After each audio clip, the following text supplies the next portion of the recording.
Bismillah ar-Rahman ar-Rahim. Can you say bless you to a non-Muslim who sneezes? Yes. And one intends, may Allah bless you.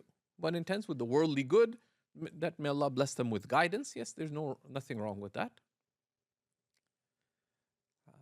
One makes dua for living non-Muslims, for their worldly good and for the ultimate good, that is guidance. The Prophet ﷺ prayed in war for the guidance of his enemies at the Battle of Uhud, for example.